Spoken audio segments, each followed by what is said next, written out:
Brand Andhra Pradesh damage అయింది.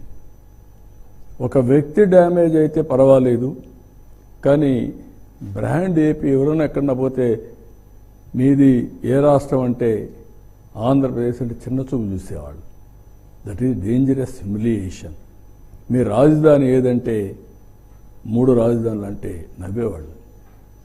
That is the brand we enjoyed. Andhra Pradesh ఇంకా మేము రామని ఇండస్ట్రీస్ పారిపోయిన రోజులు అవి. ఇక్కడికి వచ్చినప్పుడు historical mandate to NDA, revival, rebuilding start చేశాం. ఈరోజు నేను ఎన్నోసార్లు చెప్పాను, నేను, జనసేన, పవన్ కళ్యాణ్ గారు, నరేంద్ర మోడీ గారు ఆ రోజు ఏదైతే మేము ఎలక్షన్ ముందు చెప్పామో దాని ప్రకారం ఈ 2 సంవత్సరాల్లో అనునిత్యం పనిచేసి ఏం చేయాలో చేశాం, కొంతవరకు సెట్ చేయగలిగాం.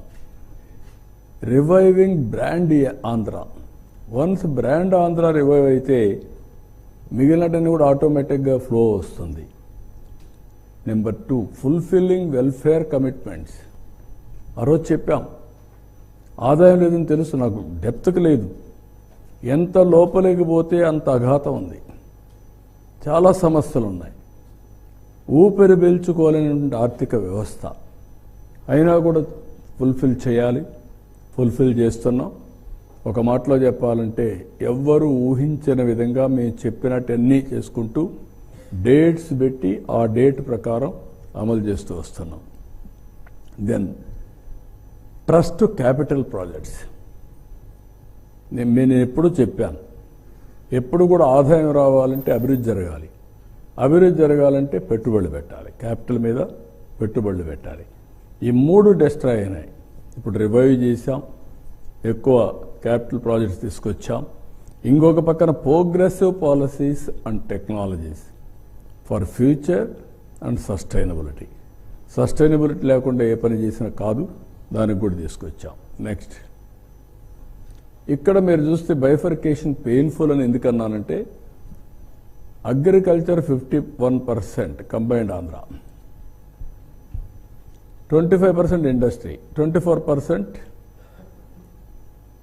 Service sector. No, agriculture 24, 25 industry, 51 agriculture. ఇది రివర్స్ అయ్యింది 2014-15 వచ్చే కొద్దిగా ఆఫ్టర్ బైఫర్కేషన్. అగ్రికల్చర్ ఆంధ్రప్రదేశ్ 31 అయింది, ఇప్పుడు 33.5, 34 వరకు వచ్చేసింది. ఇప్పుడు ఇంకొక పక్కన 25 అట్లే ఉంది.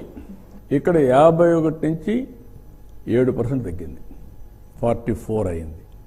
దీనివల్ల ఆదాయం కూడా సర్వీస్ సెక్టర్లో ఎప్పుడు అరౌండ్ 9 to 9.5% వస్తూ ఉంది. అదే అగ్రికల్చర్ సెక్టర్ అయితే 6% ఈ కాంబినేషన్లో వచ్చే పరిస్థితికి వచ్చింది. రెవెన్యూ రియలైజేషన్ ఇక్కడ మీరు చూస్తే combined Andhra Pradesh per capital income 95,231. ఎప్పుడు కూడా పర్ క్యాపిటల్ ఇన్కమ్ అనేది ప్రజల జీవన ప్రమాణాలని నిర్దేశిస్తుంది. అదే తెలంగాణ బైఫర్కేషన్ అయినాక మీరు చూస్తే 1,24,104 రూపాయలకి వెళ్ళింది. ఆంధ్ర 95 నుంచి 93,903 రూపాయలు అయిపోయింది. వన్స్ బైఫర్కేషన్ అవ్వంగానే 30,201 రూపాయల డిఫరెన్స్ వచ్చింది. ఈ 2 రాష్ట్రాల మధ్య, ఇక్కడ ప్రజలు అక్కడ ప్రజల మధ్య ఈ డిఫరెన్స్. నేను ముందే చెప్పాను, 58% పాపులేషన్, 46% రిసోర్సెస్, ఇంకొక పక్క లాస్ ఆఫ్ క్యాపిటల్, ఇంకొక పక్కన దానివల్ల రెవెన్యూ దెబ్బతినింది. ఇంచ్ బై ఇంచ్ కష్టపడ్డాం. ఇక్కడ చూస్తే 45%, 15, 16 తగ్గింది కొంచెం 1%, 55, దెన్ 46, 54, 46, 55, 46, 54 ఇట్లా చేసుకుంటూ వచ్చి 13.5% గ్రోత్ వచ్చాం ఈ పీరియడ్లో. CAGR 13.5% historical growth. అది తెలంగాణ కూడా గ్రో అయింది, అది కూడా చూపిస్తాను మీకు. అదే సమయంలో average debt GSDP ratio was manageable, ఆ లెవెల్లోనే పెట్టాం. 28.38% డెట్ జిఎస్టిపి రేషియో. ఇంకొక పక్కన సెవరల్ డెవలప్మెంట్ యాక్టివిటీ స్టార్ట్ చేశాం. దీనివల్ల గ్యాప్ బిట్వీన్ 2 స్టేట్స్ రెవెన్యూ 2% తగ్గింది, 10 to 8 అయింది.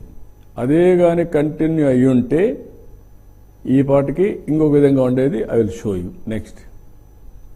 ఇది తెలంగాణ ఆంధ్ర ఎందుకు కంపేర్ చేసినట్టు, రెండు రాష్ట్రాలు విడిపోయినాయి కాబట్టి సిమిలర్ టైంలో కంపేర్ చేశాం. ఇది 14-19, ఇది 19-24, ఇది 24-26. ఇక్కడికి వచ్చినప్పుడు 13.5 ఆంధ్ర, తెలంగాణ 13.7. ఆదాయాన్ని పెంచుకున్నాం కానీ గ్రోత్లో మాత్రం 0.2% అప్పుడు కూడా మైనస్ ఉంది.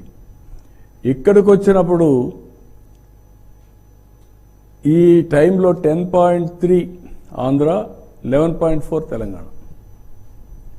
ఈ 1.1% మేడ్ ఆల్ ది డిఫరెన్స్.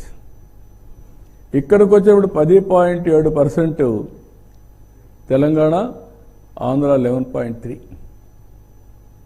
ఇప్పుడు మళ్ళా రికవర్ అవుతున్న 2 years నుంచి. దీని ఇంపాక్ట్ మీరు స్టడీ చేస్తే 14-19లో 3.18% పాయింట్స్ డిక్లైన్ ఫర్ ఏపీ, 14-19 19-24. ఈ రెంట్ మధ్య వ్యత్యాసం 3.18%. ఇంకొక పక్కన చూసి దీనివల్ల నష్టం ఎంత అంటే జిఎస్టిపి 6,94,000 కోట్ల రూపాయలు.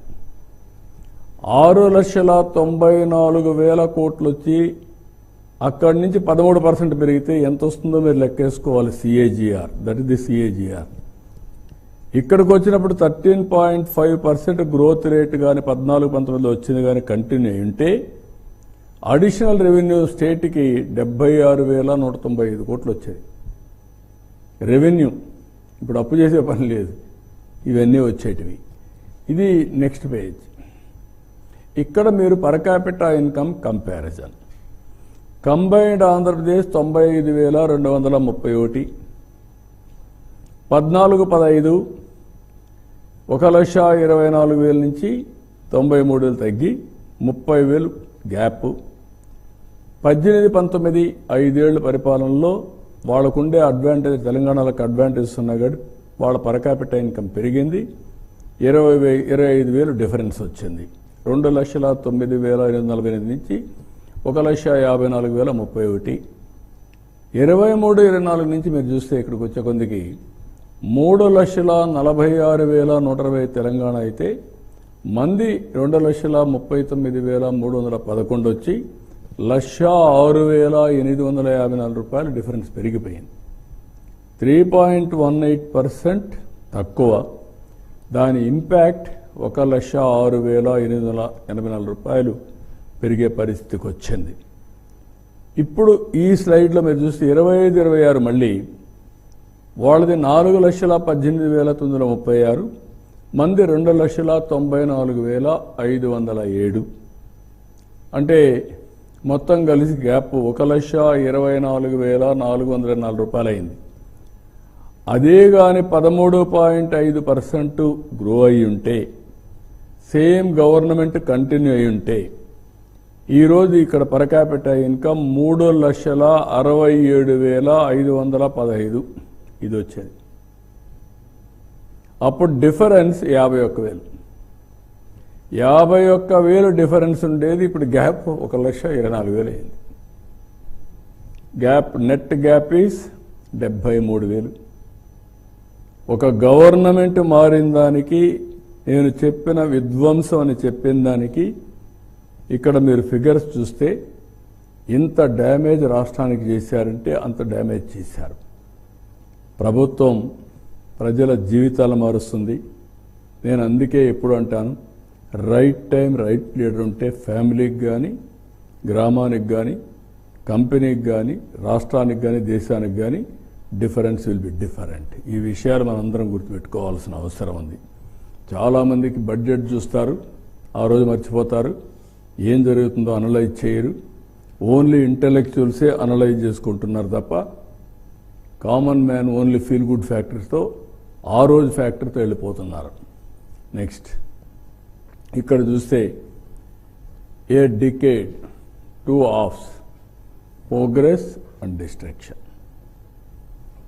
Amaravati self financing. అదే అమరావతి ఆ రోజు అపహాస్యం, అదే అమరావతి ఈరోజు ప్రపంచమంతా అప్రిసియేట్.